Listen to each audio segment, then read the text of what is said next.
And start this. Here we go.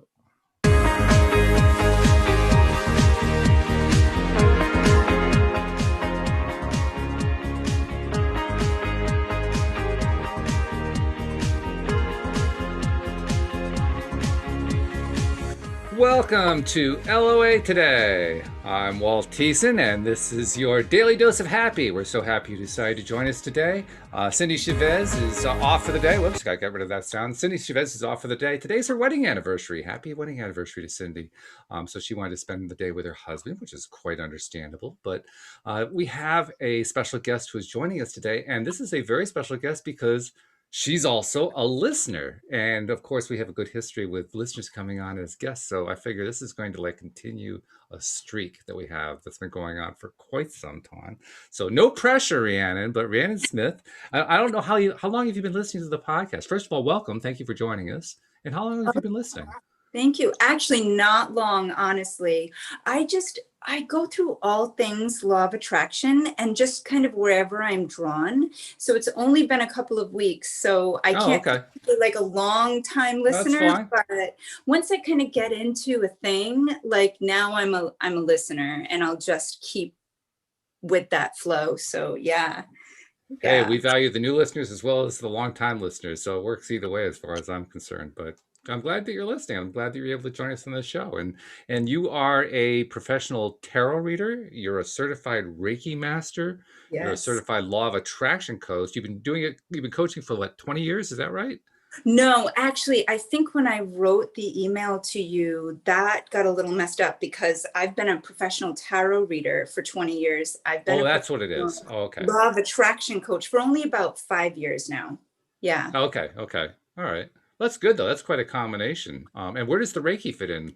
How did that come about?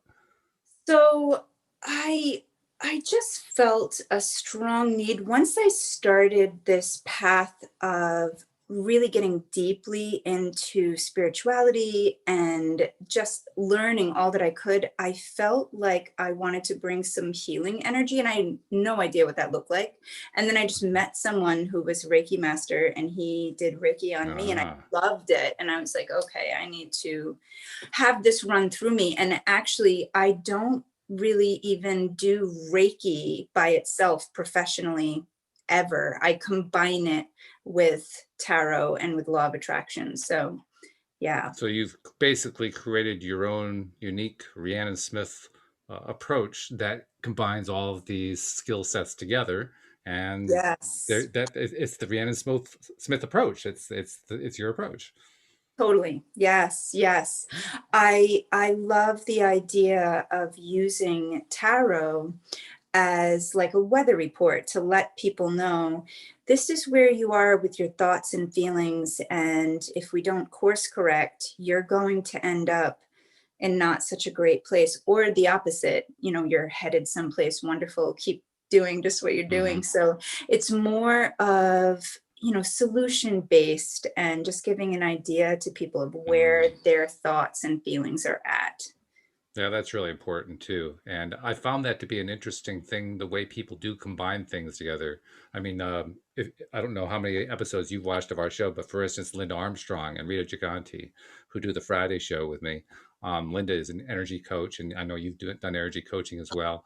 And she combines it with law of attraction, and her own unique style has produced this very much of a Linda Armstrong approach that's quite effective. And that's just one example. I knew somebody years ago that my sister was actually friends with, a much older lady who has since passed on. She combined astrology with psychic readings. And so she used the astrology, not so much because she thought the astrology was so dominantly important. It was more like a way of kind of kicking herself into gear to catch in some sort of an energetic wave from somebody that she was doing a reading for. So the astrology was almost like, this is what I go through in order to get what I'm trying to get over here. Yeah, totally.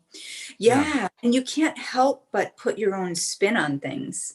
Like when you are, especially when you're passionate, I think, like I'm very, very passionate about the energy work in particular. I love tarot, but I think the energy work is really like that's what calls to my heart. So I want to kind of Mm, add all this stuff around it. So even the tarot readings are more about like how can we create your best life? How can we use your personal energy?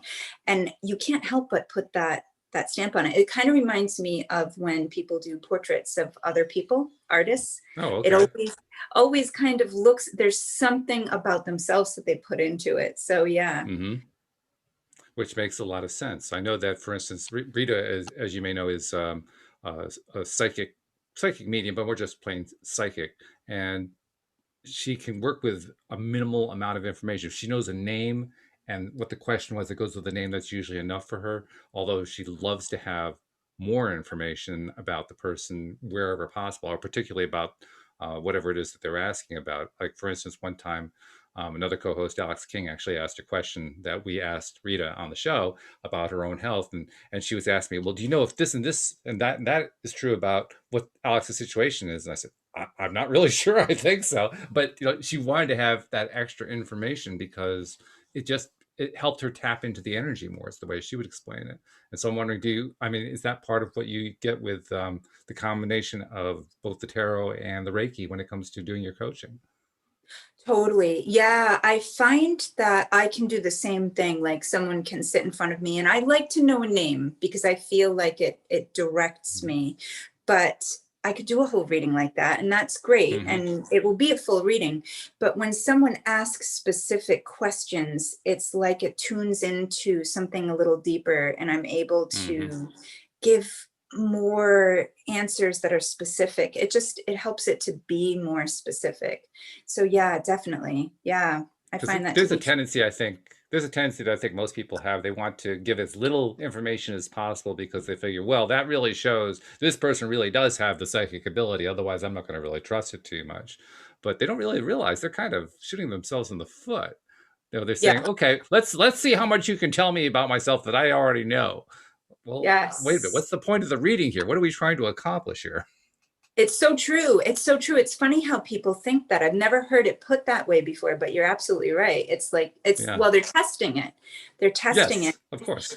It's also funny to me how, we all have these abilities. I don't know if you agree with that or not, but I have found that people have intuitive and psychic abilities to a certain degree.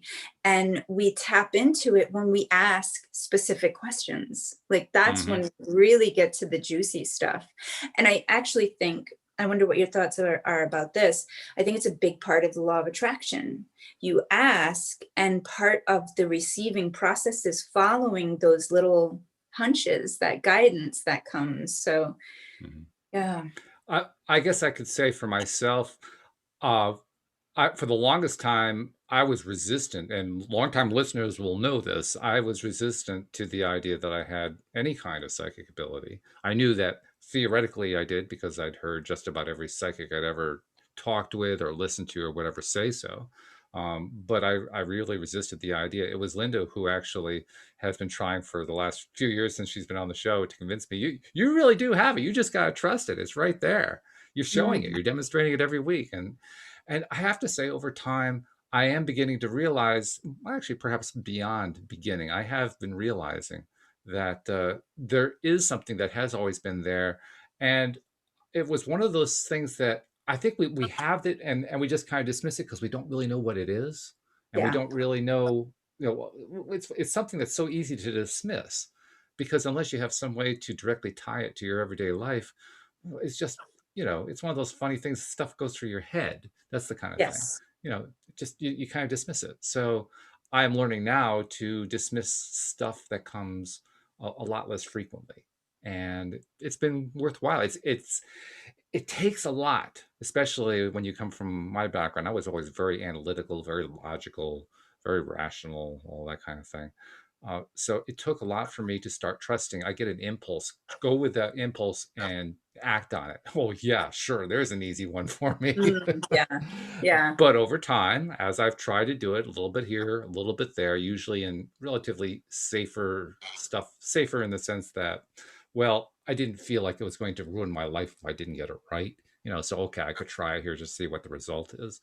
And it's amazing how often it actually pans out. So I guess I've been in that way kind of discovering it over time. And so I guess, yeah, everybody has it. Now, in terms of being better at the law of attraction, I think it's actually more along the lines of how much am I working on my self-esteem and my self-love? And that's a part of it. Mhm. Yeah, The more totally. that I'm learning to trust myself is part of working on myself. And the degree to which I have been able to do that, that's the degree to which I've had better results, because that's how you get into the better vibration, right? That's how you get into the higher Yes. space where everything happens and everything happens smoothly, as opposed to trying to grind things out in those lower vibration, not so happy feeling, pretty nasty, mean, angry, frustrated feelings. Every time I try to get something happening there, boy, I don't like the result at all. So that doesn't really pay off too well. I want to be in that high vibe space. So yeah, as Yeah. long as I am doing things to get myself in that high vibe space, then I'm tapping in. But I think it's the self work more than anything else that makes the difference. But that's my experience. That's my opinion. Yes. Oh, so something I've been thinking a lot about lately is the trusting yourself Mm. and how it actually ties into self-love and self-worth, and how I have to ask myself the question when stuff comes up, when tough, difficult stuff comes up, which it will inevitably because this is life. I'm going to lose people, stuff. Welcome to the contrast. Exactly. Can I trust myself to handle that, to come to life as my highest self, as someone who can deal with this? Am I going to grow each day so that I can be able to handle whatever I'm confronted with and create something better from it? Create an opportunity where there's a challenge. Can I trust myself to do that? And more over time, just through intention, actually, that's my ultimate intention, Yes. is to always have that in mind. This is a golden opportunity. I don't know what it is. So, yeah. And even if we don't know what it is, it doesn't really matter whether we know what it is. The question is, can we recognize it? I mean, Yes. this has been a topic on the show now for a few months now that I keep bringing in the idea that we are always manifesting stuff. I mean, I think everybody pretty much agrees on that.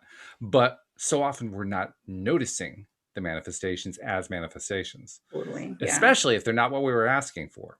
If we're Yep. getting something that we really didn't want at all, we dismiss that really easily. And I think probably one of the strongest things that I've learned to do is to recognize I may not like the fact that I manifested it, but if I can be honest enough with myself to say, oh, yeah, that really is in tune with what I was spending a lot of time on, I learn a lot more from that. I do my best growing from that. I'd love to say I get more growth from the happy manifestations, but that's not really where it comes from. It Yeah. comes Oh, from the unhappy ones. absolutely. Yeah. I have a practice that actually I teach my students as well, of reviewing my day every night. I spend at least 10 minutes going over the day in a meditation, but also writing it out. Where was I my highest self? What am I proud of? And then also, where did I not do my best? Where was I Mhm. going backwards even? And that helps me to get back on track. You can't Yeah. fix a problem that you don't know is a problem. Exactly. Uh, Exactly. You got to know it's there. And the other part that's really cool about it, I find, is that when I am willing to be self honest enough to recognize what I manifested in my life that I didn't like so much, I become much better aware of manifesting the stuff that I do want. Because I also have a history of, of ignoring that. yeah, Like for instance, Dan Mangana, he has the ebook that we've included in the LOA Today app, The Money Game.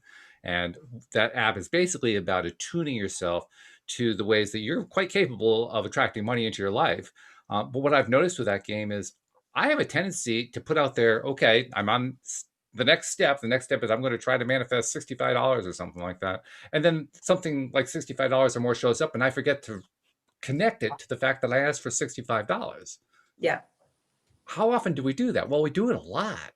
We do yes, it an awful lot. definitely. So becoming more and more aware, again, the way I start to do it is by noticing what I didn't really want to manifest that I manifested anyway. The more I do that, the more I'm aware of the stuff that I did want to manifest. And that's when it starts to get exciting, because then I start to really believe, oh my God, I really can do this. How cool. Oh, yeah. Oh, and you're so, so powerful. And I'm wondering what you think about the fact that today is 11/11. How do you feel about 11/11? It's funny. I am one of the few people in the whole circle of LOI people who could care less about number combinations, which is odd because numbers are one of my strengths. I'm great at math and so forth. Interesting. I mean, I always found combinations interesting, but I never looked for, well, what does 1, 2, 3, 4 mean? It just didn't make any difference to me. But so Yeah. many people, it does make a difference to. So for me, something like 11/11, something like that, well, it's cool. It's like, yeah, Mm. okay, that's kind of fun.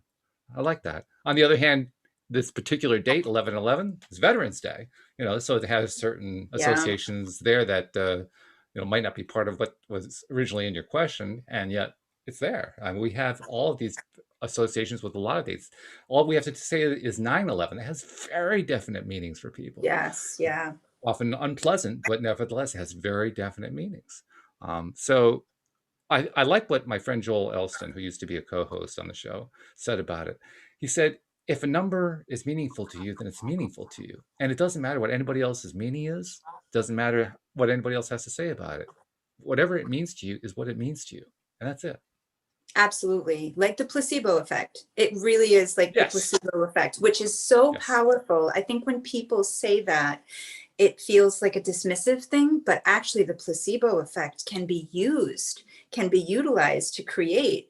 I use things Totally like agree. rainbows. Yeah, I use rainbows. So I'm like, if I'm on the right path, show me a rainbow, but I also will add rainbows into things to manifest, to bring that yes vibe into whatever it is that I'm trying to create. So yeah. You and Alex King, she's into unicorns. I associate rainbows with unicorns. So Well, doesn't the unicorn like go over the rainbow or something? I don't know. I don't know. I'm not a unicorn expert. You'll have to ask Alex. I mean, she's the one who knows. But she's the Yeah. one with the unicorn headphones. So I always defer to her on that. Oh, that's Anything unicorn related. adorable. Yeah, Oh, rainbows yeah. are definitely my thing. Unicorns used to be a long time ago, but I do love rainbows. And I've set it up and I teach, I keep saying my students, so I guess I should be clear about that. I teach psychic development and intuition courses as well Oh, as tarot courses.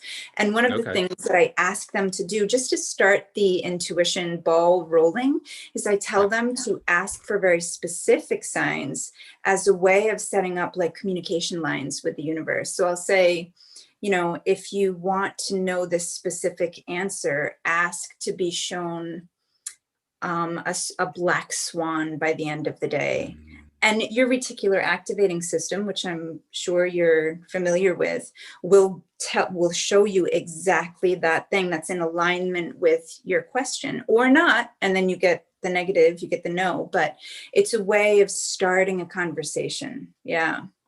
So I love And that. sometimes you can get some pretty craziness in pretty big craziness in the conversation. And an example that pops right to my mind is Cindy Chavez, who normally does the Wednesday show that you're filling in for today. She has a wonderful story about how she was reading. Oh, of course, I'm going to forget the name of the author. E Squared was the name of the book, and I can't remember what Oh, I the have it author's name literally is. right here. Pam Yeah, Grout. Pam Yeah. Grout, right?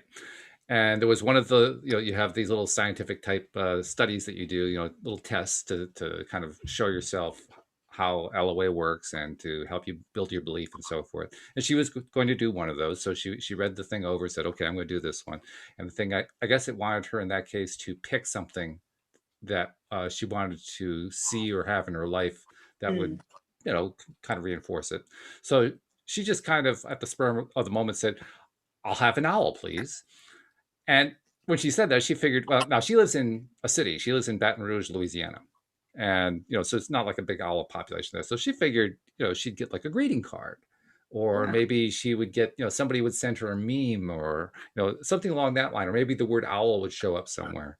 So you can imagine her shock and surprise when she was working in her office and heard this sound outside her window and looked up and saw an owl with a 4-foot wingspan beating against the window pane looking at her. Oh my God. Wow. That is crazy. Yeah. And I if that's mean, not clear, Yeah. Yeah. Wow. She almost lost her voice saying, calling to her husband, yeah, look what's here. Yeah. Oh, that's nuts. Oh, yeah. Yeah, That book is pretty incredible. I've had some it is. amazing experiences with that book as well that really Hmm. are still affecting my life to this day. I got my dog, I really believe, because of that Hmm. book. Yeah. I Nice, asked for a nice. miracle. I said, bring me something. I don't care what it is, blow my mind, that will change my life for the better forever. And Ah. someone had a breeder who we knew, had a pup that was blind in one eye, so she couldn't sell it. So she literally Mm. emailed me as soon as I said it, like 15 minutes later, and was like, "We have this puppy. He doesn't, I can't sell him. He only has one eye." And I was like, "Yes, I will take him." And he's like one of the best things that have has ever happened to me. He's wonderful. So yeah, That's great. Yeah, the Pam yes. Grout books are really, really good. And in fact, you asked about numbers a few minutes ago. Mhm. One of my best and kind of funniest law of attraction stories involves doing a Pam Grout test.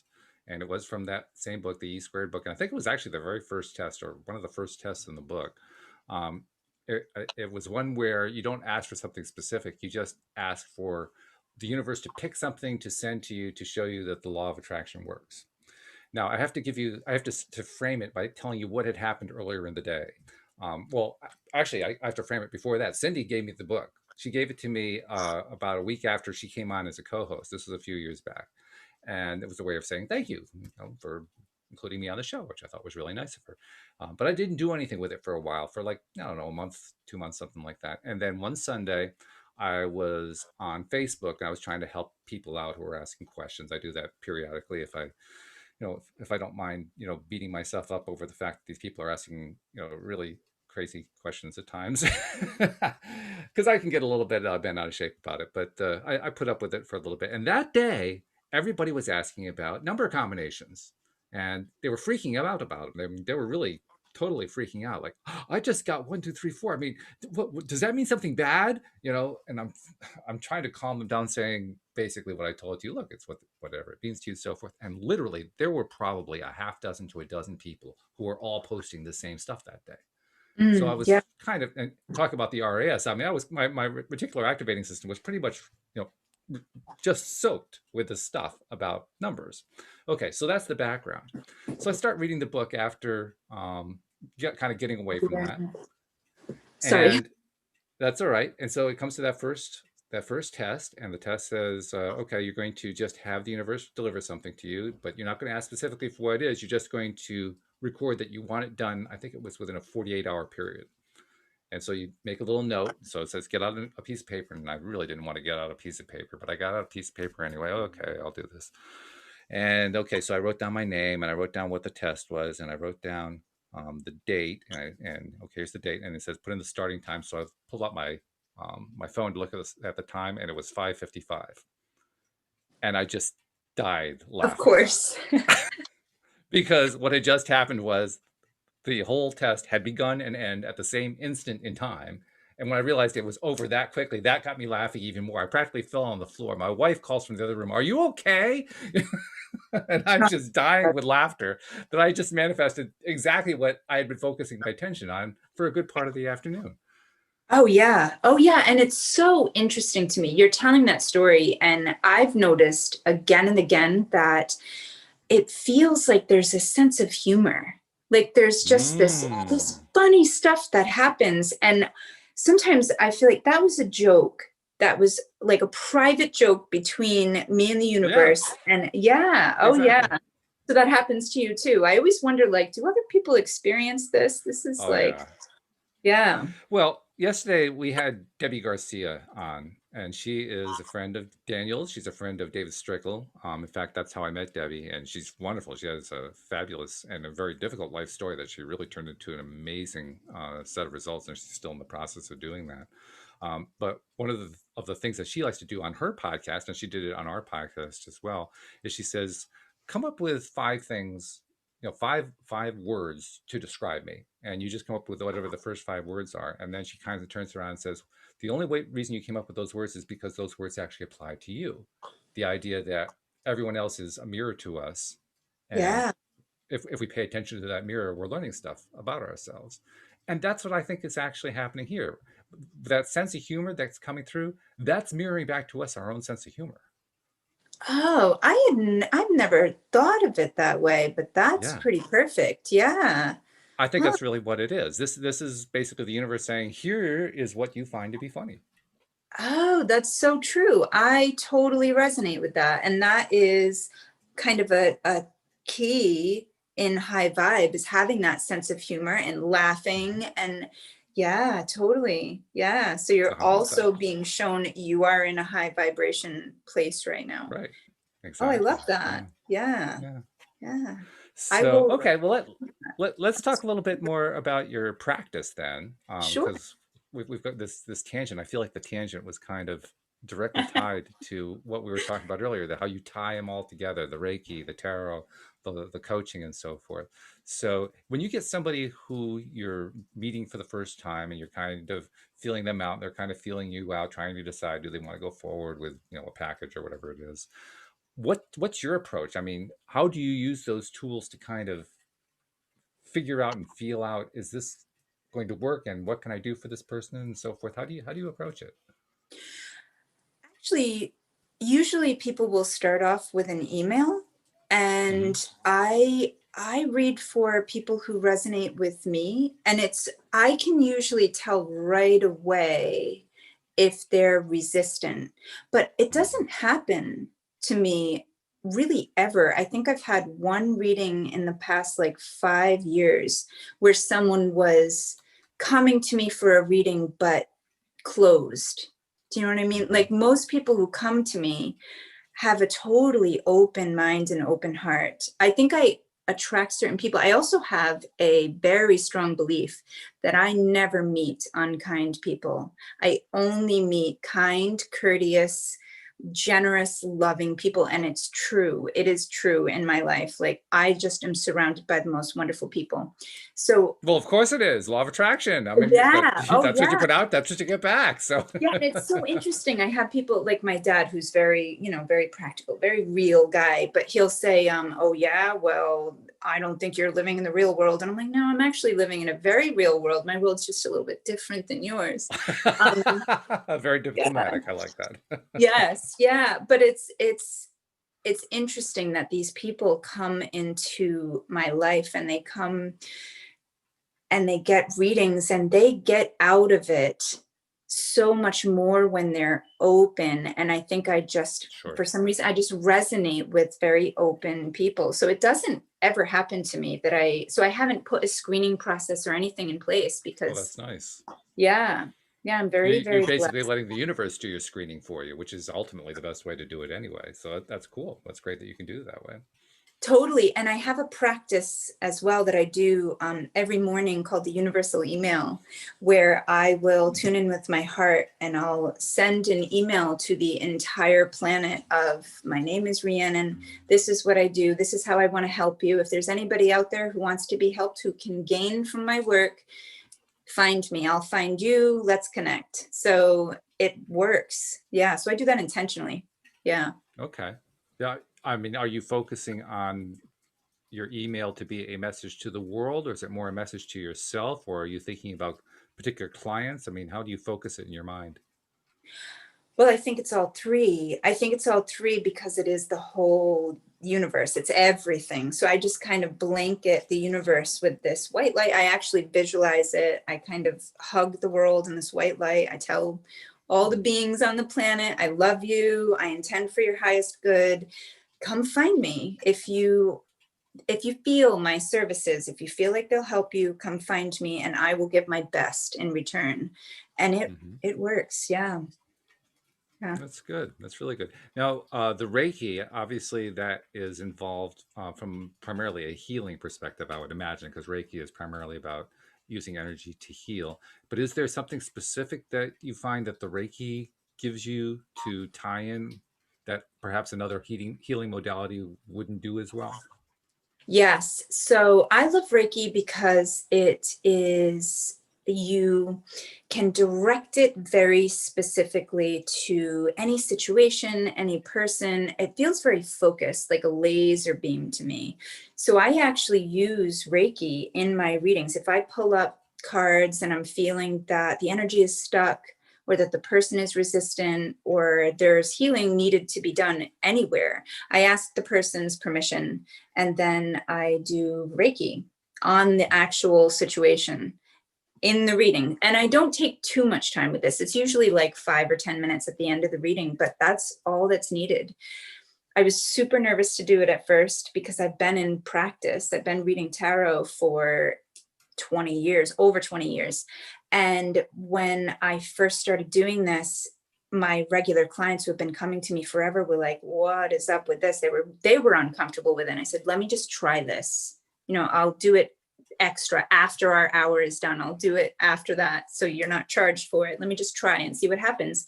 And in about a month, I was getting texts and phone calls saying, you won't believe this. That's how it always starts. You won't believe this. Of course, And right. yeah, exactly. I'm like, actually, I do believe it completely, but they were having experiences that were really outside of their norm. Things were shifting. So yeah, that's why I use the Reiki, and I found it to be super, super helpful for people. Yeah. Now, what is it particularly about tarot that you like? And I ask because, again, regular listeners will know Linda Armstrong will pull angel or spirit cards on Friday as part of the conversation, just randomly pulling one. And invariably, it ties in perfectly with whatever it is that we're talking about. But tarot is a very specific discipline and has very specific meanings associated with the cards that have gone back for hundreds of years. I mean, it in some ways it predates the whole law of attraction new thought movement. So I'm curious, Mm. what is it specifically about tarot that makes you want to tie into that particular modality, both in your coaching and just in your interactions and helping people? What is it about tarot? Wow. So it's interesting. Just something about the way you just asked me made me realize what it is about tarot. Actually, I fell in love with tarot the first time I saw it. I was on the school bus. I think I was maybe in fourth or fifth grade when I started learning tarot. My friend had a deck and I just saw it and I was like, what is that? I need to learn more. And I actually had her come over after school and we played with them. And I just was on this journey. But what it is, first of all, I'm extremely visual, and the pictures do something to my brain. I'm going to explain this in the best way that I can, but it opens me up and gets me into sort of a meditative, like almost like a trance like state. And I just speak and it just comes out. And I think I could do that with other things, but I think I'm so practiced with the tarot that it just happens. Like I get out the deck and it just starts almost as soon as I pick it up. So it's become a habit and I love it because it works for me. Yeah. Do you ever get the kind of pushback that anybody who's involved in this whole field will get at one point or another, from particularly from somebody who is from a heavily conservative religious background? Oh, you're doing the devil's work and so forth. Tarot sounds to me like something that they would particularly react in that way. Do you get that kind of pushback? And if so, how do you deal with it? Wow, so infrequently. And I think that actually is because I have that belief, that strong belief of Mm. I only meet kind people. Good Occasionally, belief to have, it sounds like. It sounds like a great belief to have. It helps filter that stuff out. oh, totally. And it's definitely what I experience in my life for sure. And I have in the past year, I think I've had maybe 2 comments on my Facebook page where like, this is the devil's work. Don't say I didn't warn you, is something that I get, or I've gotten a couple of times. And really, I just say thank you for your concern, and I put a heart, and that's really it. I just, because it is, I mean, to me, you're taking the time to comment. Maybe I'm reading it wrong and they're actually worried and concerned about my soul. Maybe it's not a judgment. So I prefer to see it that way, as like, Okay. okay, they're concerned. So thank you for your concern. It's just not the belief that I choose to adopt, but that's for you, and it's okay. It's all right. And I get it, because honestly there are people who have taken advantage of other people in the past and who aren't honest, who claim to know things, and they really get people to follow them or whatever. So maybe it was a way of people who are conservative protecting each other. So yeah, I'm I an think you're right. I idealist. think there have been, well, good. I'm Yeah. glad that you're an idealist. I think that's a good thing. I think there have been people in the past who have kind of wielded things like tarot and other things like a weapon. It becomes part of an agenda, and how they pursue that agenda gets associated with the method that they're using. Not necessarily that there's anything about the method; it's because the person themselves had this agenda, and there are people who actually try to use these various tools to harm others or Yeah. to control them or in some way to manipulate them. So yeah, no wonder they kind of get the associations. It almost makes sense, really. But I Yeah. like the way that you approach it, because you basically take all of the threat and the sting out of it just because you don't give any energy to it. Yeah, I really don't. And the energy really truly is like, thank you for your concern. And I switched into that. Like I really do believe some people who make these comments really do worry about Hmm. other people's souls. My best friend's mother is very, very, very conservative Christian, and she has expressed worry about my soul. And she says, I want you to know I pray for you at night. And that moved me. Like, I was really moved. I mean, honestly, I'm not going to stop what I'm doing because I don't share that belief, but I get it. I get where you're coming from. Yeah. Hmm. So it Well, that's shifted good. things. Yeah. You're doing basically what David Strickle and both David and also David in the form of the stream of David, when he's streaming the message that he gets as a channel from Source Energy.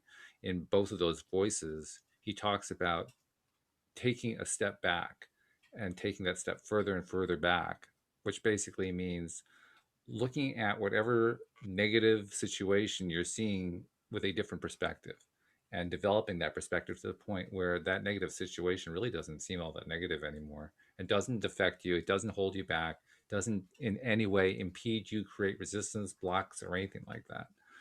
And that is, I have to agree with him on that. That is the big skill. I mean, that's the more advanced skill when it comes to becoming a conscious creator, like all of us are working on doing. And when we develop that skill, that's when we're able to maintain that high vibe. That's when we're able to have more things coming out the way we want them to, because we're focusing more accurately and more in tune with our internal self, or however you want to phrase that, and getting the results that we're looking for. So I applaud you for that, because that's a big deal. It's an advanced thing, but it's also a very important thing, and one that I don't think we really want to overlook very much. It's too easily overlooked.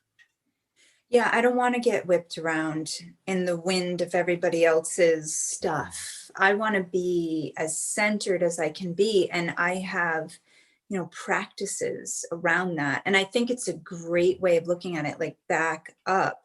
There are like NLP practices around that, Mhm. neurolinguistic programming, about actually like putting the picture far away. I think it's so effective. So yeah, I love that. And I do it every day, although I never would have put it in those words. But even the night review that I do every night, looking at my day, I think it's important. It's extremely important. Yeah. We're actually recording today an hour later than I normally do, because we had a conflict in our schedules. So we're kind of accommodating to make sure that happened, and you're accommodating on your schedule. So thank you for that. But nevertheless, our live stream listeners have managed to find us anyway, which is what they're very good at doing. Oh, And awesome. Jeffrey, one of our regulars, has actually brought up a question. First, he wanted to say that he resonates with you very much, and he said to thank me for bringing you on the show. So Oh, said that. wonderful. Oh, thank And then he you. says, can you speak to how you experience pushing the envelope or expansion? Can you address that? Oh, yeah. Actually, I think it's a conscious process that I do. And one of the things that I do every day is, first of all, I really love energy centers. I'm very big into the chakras. Mhm. So I meditate on them every day, and I actually feel them and experience them expanding. I intend for their expansion. But the other thing really that I do is I have the intention of always upgrading no matter what comes up, I guess it's really not as important to me to experience external events in the way that I want them to appear. That's not as important to me as it is to be the best me and approach situations as a new me each time. Like, okay, this pattern's coming up. How am I going to be different this time? That's one thing. And then another thing I think is just to come outside of my comfort zone. Like a really practical thing is, Mhm. okay, I'm getting really comfortable. I'm really feeling like I never feel fear. I don't get anxious about anything. That's a problem. If I'm never feeling like I'm leaving that little life, that my little bubble. So what can I do to get outside of that? That's yeah. And also I guess another thing would be to always consider that there this is such a controversial subject, I guess, but I don't feel like there's good or bad or evil or the opposite of evil. I think there's just stuff that happens and there are different perceptions and perspectives about everything and nobody's wrong. It's just they are coming from a different place and it's beneficial to understand rather than to separate myself from that and say I am better than or I'm worse than. Like if there's no benefit in that. So yeah, I guess that would be never really thought about it before, but I guess that's how I'm consciously expanding. I feel That like it's makes sense to me. upgrading. Yeah. Yeah. It does make sense to me, and I think the way I tend to handle it, I picked this up actually from Cindy Chavez, who normally does these Wednesday shows. She pointed out she tries to avoid thinking in terms of is it positive, is it negative, is it good, is it bad. She prefers to think, and I this is my way of wording it because I've kind of adopted it for myself. So I'll phrase it for myself. I tend to think in terms of do I like it or do I not like it? Do I prefer it Mhm. or do I not prefer it? And when I Yeah. look at it that way, and we both kind of take a similar viewpoint on this, when we look at it this way, first of all, it takes all that sting and all that nasty energy out of anything that we would call bad or wrong or evil or anything like that. And it also takes kind of the, it's not sting, it's more like a baggage. Yeah, there's a baggage that goes along with this is good, this is positive, this is the right thing to do. That Yes. really can get in the way sometimes, you know. Yeah. But if we phrase it in terms of, well, I like this, I prefer this. Well, your preferences are fine. Your preferences are whatever they are. That's why you came into this life. That's why I came into this life, so that I could, experience my preferences and focus my attention on the things that I like, so I can really enjoy my life. That's great. Nothing wrong with that, you know. And as long as I take that approach, now I'm not pinning it to anybody else. I'm not Yeah. making my belief about what I like and what I don't like contingent on what anybody else is doing. And when Yes. I take that approach, well, now they can't affect me anymore. Now they can't harm me. They can't make me feel great. It's up to me. It's completely in my power. I'm the one who decides at all times, every moment of every day. And I guess the reason I like that is that it's empowering. We Yeah. talk about empowerment, right? What's more empowering than being empowered by your own preferences? I don't know Yeah. of anything. Yeah. Yeah. Your choices, your preferences. It takes the should out of it. It Yes. takes the should out of it, All which that is morality. Yeah. yeah, which is really should kind of leads to guilt and like weird feelings of shame and it's never coming from a good place when it's a should. So I think that's huge to realize that it's just the way that you do things. Doesn't have to be right for anyone else. Yeah. That's why That's you are true. you and Yes. I'm different than you. Yeah. And Exactly. probably the same in a Exactly. lot of ways, but yeah. Sure. Well, I mean, we're all source energy. How could we not be the same? I mean, Yes. really, when you come down to it, we're all connected energetically. So we have to have some similarity. To me, the fun part is that we have differences. Oh, totally. Oh, yeah. It makes life an experience. If we were all the same, it wouldn't be much of an Absolutely. experience. It's interesting with the source energy thing. I'm understanding that differently. I feel like every day my viewpoint on that is evolving, like what that really means of like we are actual energy that comes from a Give, source give and us a we are taste. part What does of it? that source. So, Are you familiar with Kundalini at all? Some, I Kundalini mean, I'm energy? certainly no expert on it, but I've heard enough about it that I have some familiarity with it. So that's kind of how I really got onto this path of spirituality. I started to experience different things that were really strange. And the more I looked into it, the more I realized, oh, this is what this is. This is Kundalini energy. And Kundalini is basically spirit that starts to move you instead of you moving your body in this willful way and trying to figure things out. It starts to kind of take over your life. It's like spirit taking over your life.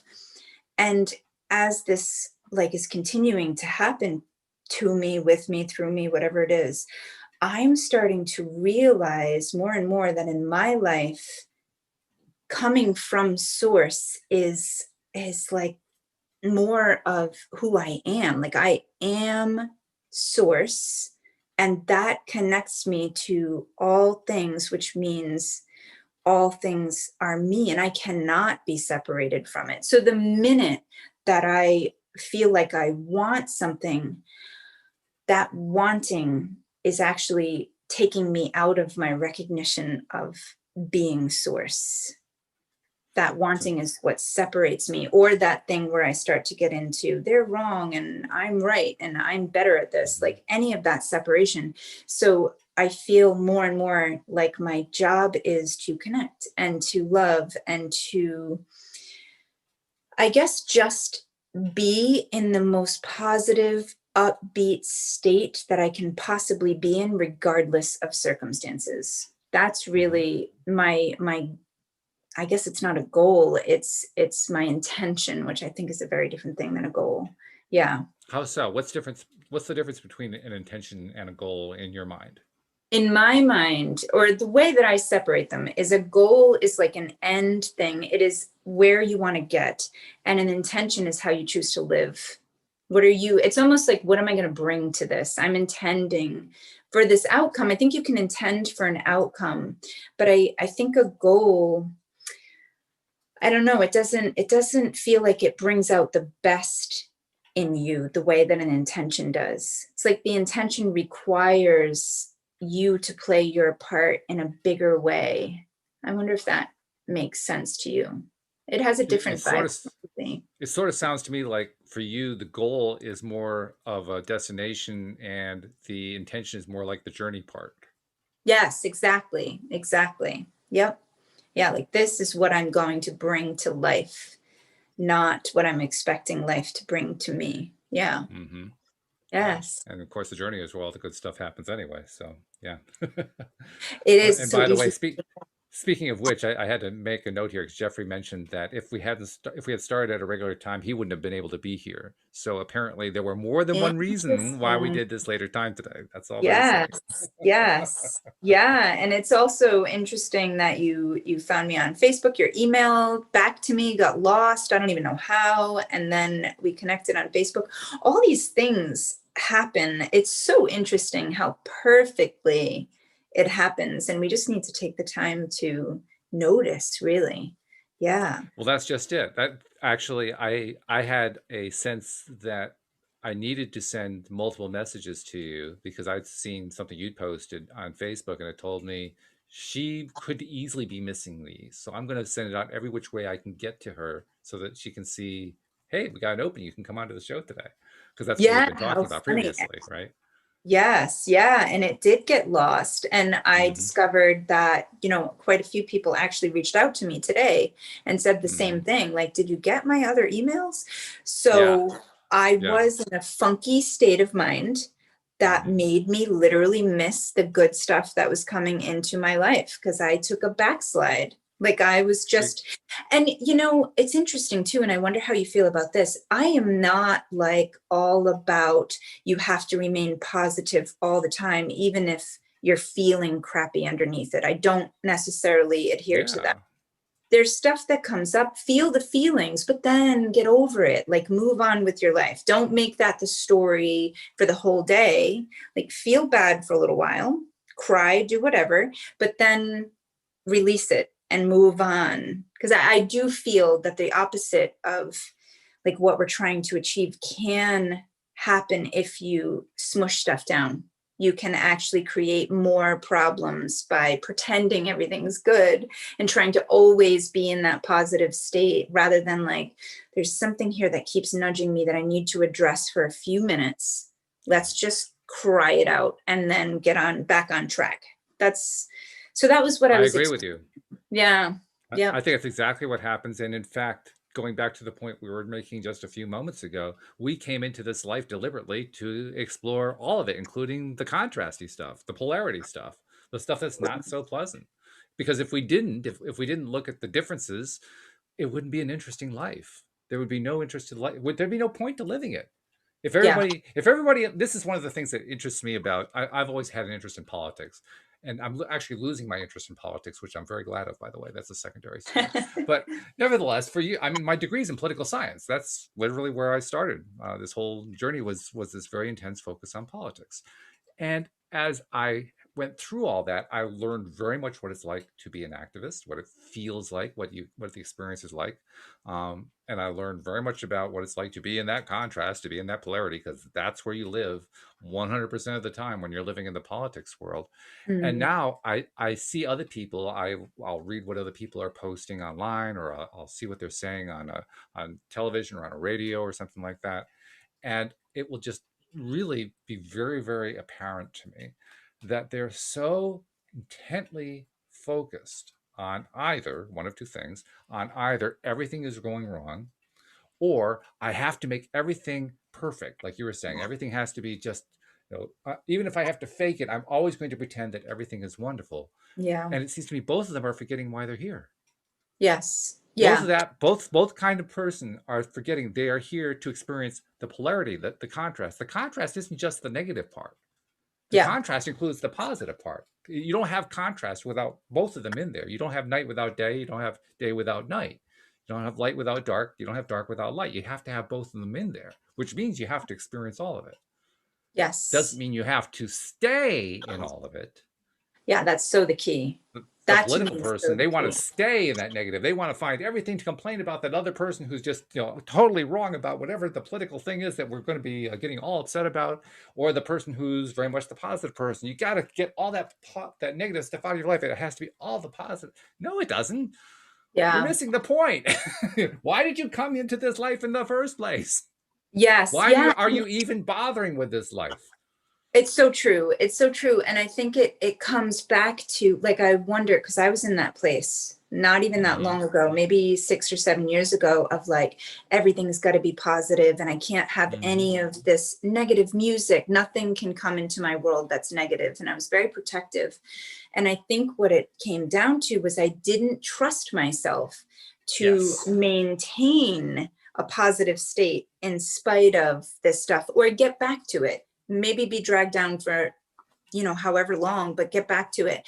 And I think a lot of times too, people assume that something bad happens, that means you have to have a bad hour or a bad day. And Mm-hmm. actually science has proven that negative emotions, the chemical of a negative emotion only lasts for 90 seconds.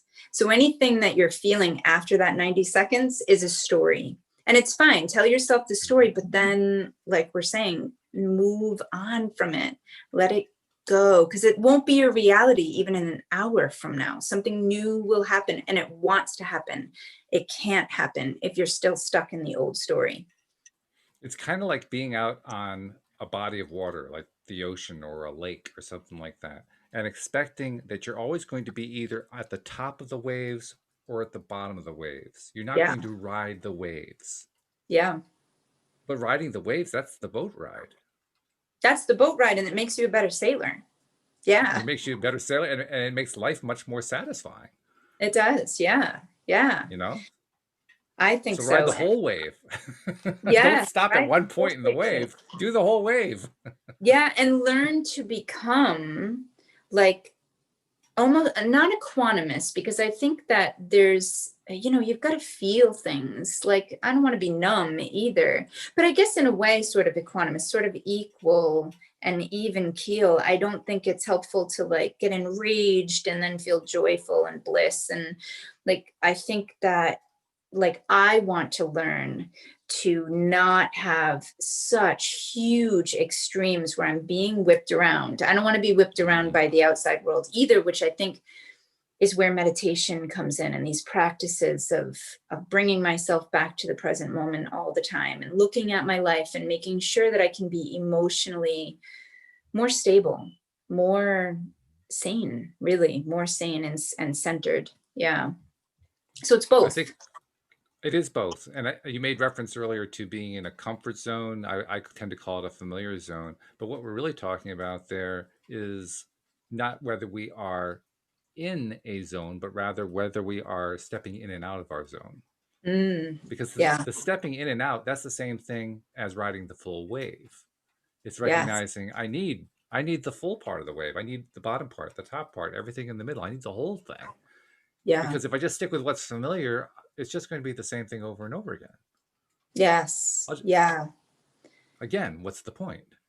Yeah, exactly. I ask to be blown away quite often. I'm like, please Good way to phrase blow it. me away, because this, I just want to experience the juiciness of it. And Mhm. actually, in the lowest points in my life, like that, those moments, even though I wouldn't want to do them again, I was fully alive. I was Sure. fully alive and fully experiencing life and in the moment, because it brought me out of my comfort zone. I was And they're there. really confusing very Yeah. often. We were Yeah. talking about a couple of them yesterday on yesterday's show. Sometimes they can be so wild. It's like, stop the roller coaster. I need to get off. Yes. But they also are the ones that stick in my mind. Every Yeah. one of those roller coaster moments, those are the ones that I remember. Having where I had lunch on Thursday, October 27th, 1959. Well, actually, I was 3 years old at the time. So, but anyway, you get my point. That part doesn't stick. What sticks is that roller coaster ride that I took Yeah. and other events like that. That's what I remember. Well, Oh, yeah. apparently that is pretty important to remember. Otherwise, I wouldn't have remembered it. Yeah, it's the emotions, oh God, it's so juicy. It's such good stuff. The emotions help us to remember the negative Mhm. and the positive, and the more intense they are, the more we embed it into memory, so we don't make the same mistakes, or so we move toward the thing that felt so good. Yeah, it's so interesting how real and solid manifestation, law of attraction, intuition, it really has a basis in science. Like, spiritual teachers have known this stuff forever, and they've been putting it into practice and helping students to learn. Even the chakra Mhm. system has a lot to do with the glandular system. Each chakra is in alignment perfectly with a gland. So to think that, like, that is all science, and somehow people knew that all throughout time, because of course we knew. We're in touch with ourselves, we're part of the source, we are the source. How could we not know? So yeah. Yeah, that's true. I want to make sure before we run out of time here that I remind people who have not yet downloaded the LOA Today app, please do so. It's free. It's available for both Android phones and iPhones. You get not only the episodes, the last 25 episodes are always on the phone on the app, but also you get a whole bunch of goodies written and created by my co-hosts, including, I mentioned earlier, Dan McGaina's Money Games, Cindy Chavez, her Lovely Magician's Guide to Soulmate Success, and Linda Armstrong, her High Vibe Living course, and so forth. So there's a lot of goodies. Make sure that you download and use that and share it with others. And before we lose you for the day, Rhiannon, how does somebody reach out to you if they want a tarot reading or they want to get that special approach that you bring to helping people to be the better selves they can be? So my website is teatimetarotreadings.com, and you can definitely find out all about me there, all about my readings, my courses, my the place that I spend the most time on, I go live every single day, is YouTube. I love YouTube. So I am Tea Time Tarot on YouTube, but you probably won't find me if you just search that. So Tea Time Tarot Rhiannon. There's another Tea Time Tarot on YouTube. So Tea Time Oh, Tarot okay. Rhiannon. Yeah. Yeah. Well, we'll simplify it. We'll make sure that we'll include a link in the description for this particular episode so they can just click the link or copy and paste the link depending on what kind of device they're using, and they can get to you so much easier. But Perfect. thanks for joining us. Thank you for coming on and sharing your special skills and insights. And thanks for being a listener too. I mean, it's a great combination. Thank you very much. Thank you. Yeah, thank you for doing what you do. I love people who bring positivity in this way and empowerment. It's beautiful. And your background is two thumbs up. I love it. Oh, thank you. I appreciate that. Yes. Well, thank you Yes. very much. Thank you, especially to our live streamers and our podcast listeners as well. We'll see you all next time here on LOA Today. Goodbye, everybody.